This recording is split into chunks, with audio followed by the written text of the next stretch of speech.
Hi, this is Harsha Venkatesh from Dwaith Funds. We'll talk about small and mid caps. Recently, I wrote a newsletter, third in my series of monthly newsletters. And a question which we looked at addressing is why is there a lot of drawdown in the mid cap and the small cap space? And is it a structural thing? Is it a short-term thing? How should we look at this mid-cap and small-cap phenomena? See, mid-cap and small-cap investing is akin to what I call as a Trojan Horse phenomena. What is a Trojan Horse phenomena? It's a situation where something appears beneficial, harmless, or desirable on the surface, but conceals a hidden agenda, risk, or threat that becomes apparent only after it has been accepted. So it's basically something which is originating from a Greek mythology popularized by Homer's Iliad, where during the Troy War, the Trojan Horse was used as a offering, which the Troy citizens took that inside, and there were soldiers concealed in the horse, and basically the city got captured. Essentially, it is akin to what we are seeing in the mid-cap and small-cap space, where most promoters are coming up with IPOs. So you have a lot of IPOs which are coming in the small-cap space. What is an IPO in the small-cap space? Essentially, it is I am a promoter of a company, I am running the company, I want to get liquidity, I want to sell the company partially to public at a high price, so that I can make some money and generally also keep control of the company. That has become the general trend of small IPOs which are coming in, especially on the SME board. Okay, so that means I am selling my company at a very high price to someone. I am making money, so it is like a Trojan horse. What's something which you don't know but you are inviting for yourself and not benefiting from that. You're basically at a loss by buying into very high priced IPOs. See, by definition, what is a mid cap and what is a small cap? The top 100 stocks which are there in the stock market gets classified as large cap. From 101st to 250th stock, roughly I would say, let's say it is 10,000 crores and above in market cap, roughly, as a thumb rule, you could say is a mid cap. And anything which is sub 10,000 crore would be classified as a small cap. 10,000 crore all the way till 1 lakh is a mid cap stock. Sub 10,000 crore is a small cap, and typically the indices which measure these are Nifty Midcap 150 as well as Nifty Small Cap 250. So there are 150 stocks which are in the mid cap, and roughly there is an index which tracks around 250 smaller cap stocks which classified under the Nifty Small Cap 250. If you look at the drawdowns or the kind of returns which the Nifty mid-cap and small-cap indices have given from inception. The inception was 2005. So 2005 to 2025 is a large period, 2 decades of data. The mid-caps have given a 17.1% return and the small-caps have given 15.6% return. Again, it's interesting. Why have the small cap index not given a better return than mid cap index? Probably because, a mid cap is typically a company which has already got established. So it's got certain revenues, it's got already a good market model, it's already got established clients. So scaling something which is already established to the next level is much easier than establishing it in the first place. So that's probably one of the reasons why the mid-cap index as a whole has given slightly better returns than the small cap, because small caps can also go bust. What are the popular companies which have grown over a period of time in the mid-cap space? All the known ones which today are well-known companies, Titan, Bajaj Finance, Page Industries, Astral, these are all companies which have moved from mid-cap now to become large caps. What are the ones which are small caps which have moved up? companies like Symphony, Navin Florin, Ajanta Pharma, Polymedicure, Kajaria, so on and so forth. There are some very well-known names in this space. How are the current valuations today? So if I have to look at the valuation metrics for both the mid-cap as well as the small-cap companies and the index itself, by end of April, starting May, the mid-cap 150 PE, price to earnings, was 33.5. And the small-cap 250 index was at 30 times earnings multiple. Is it in line? Yeah, it's broadly in line. So historically, as a 5-year average, if I have to look at the mid-cap 150 price to earning ratio, it is roughly around 31 times earnings. So now it is 33. Slightly more expensive, but it's in line with the historical average. On the small cap side, the 5-year average is 27.3. Now it is 30. So it is broadly in line, slightly on the more expensive side.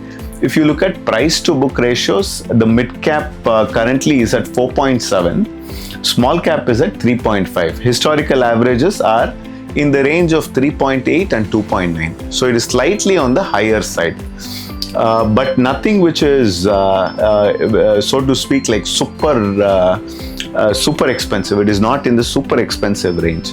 It is somewhat on the higher side from the historical averages.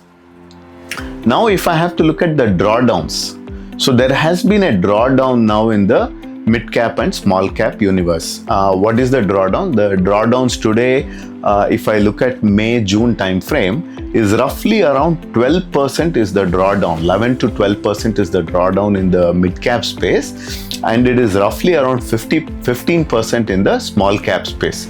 So the indices have fallen down so much in a short period of time because of various reasons. What are the reasons? Geopolitical issues, war issues, petrol and diesel prices being at an all-time high, or rather historical highs. So those are all the issues because of which some of these small and mid caps have got affected.